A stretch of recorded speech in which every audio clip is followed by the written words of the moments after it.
Right. Marina, welcome to Norway. Thank you. Is it your first time here? No, it's second time. Second time? Uh-huh. I believe you met Mark one time.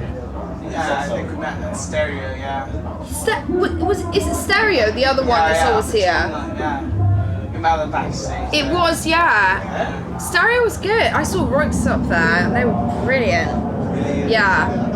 So do you enjoy Norway? Imagine if I said, no, I hate Norway. From what I've seen, I like it, but you know, it's always like that. I just had an interview with a girl and I said, I like Norwegians, they're very straightforward like Swedish people.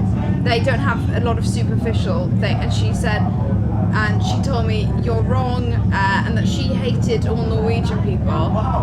And she's Norwegian. Yeah, I was like, okay, sorry. So you moved from Wales to London?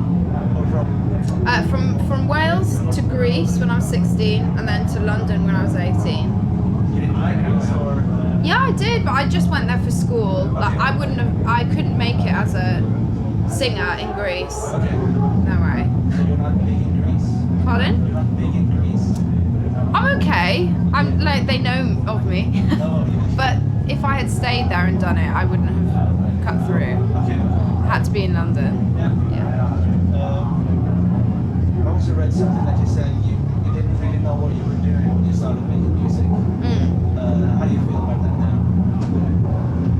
I feel like it was always meant to be, and that it doesn't matter if you're not trained.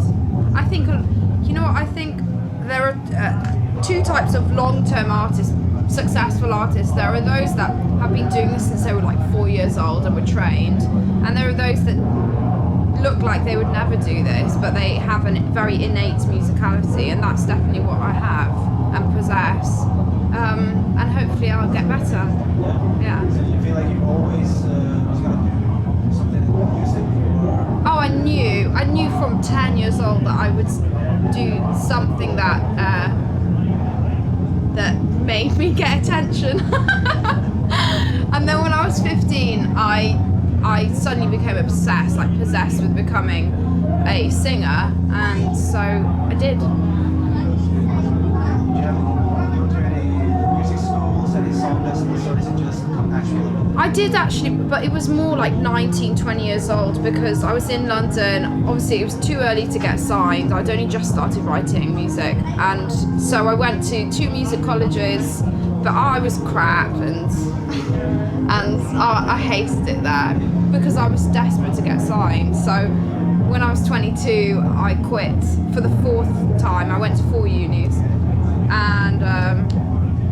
and then 5 days later I got found by Warner Records, so thank God. It's true that you went to an audition for a Boy band, yeah. Why? Because I was desperate, and at the time I had no fear. I had nothing to lose because I wasn't anything, and I saw it as a chance that maybe I would meet somebody there who would see my non-existent potential. And I actually didn't meet anybody. They turned me away at the door, so yeah. I also read that you see notes and stuff in color. Yeah. What's all that about? Well, it's called synesthesia. It's not like a disorder or anything. It's just how you respond to certain things.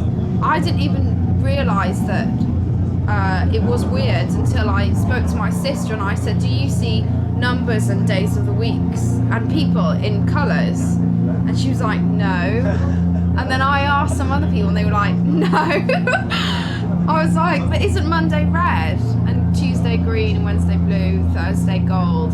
They were like, definitely not. Does the colors mean anything to you? Is it? No, it's just like I can see. That's how I feel.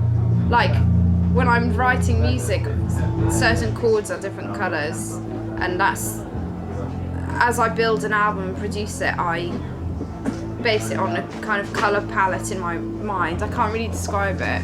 It's a great record, by the way. Thank you. It's awesome. I do like the #1 song. It's called The End. Oh, are you satisfied? Yeah. Yeah. I didn't understand why that's not a single yet. I Really? think it's so good. But it's so like I think it's interesting because the second record that I'm doing is it's not like really different, but just, you know, my voice has changed and the production has changed. Whereas the first one, it's so, you either love it or you hate the voice. And like with Are You Satisfied, people would either be like, ow. It's so good. Oh, So thank very you. voice. So obviously the first song that I heard, but still. Yeah. Got me. Oh, good. Not my voice. So you're already working on a new album. Yeah.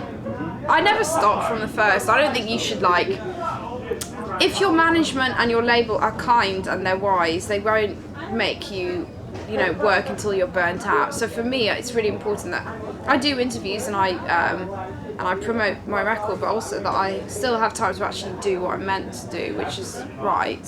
So yeah, it's going okay. How was it like growing up in Wales? Wales was a lovely childhood. I lived in a tiny village in the countryside, and led a very normal life. Yeah. Comparing to now? Yeah, but I wasn't a normal person, so it's okay. Okay, I think you answered all my questions. Yay! Thank you so much. No worries, pleasure.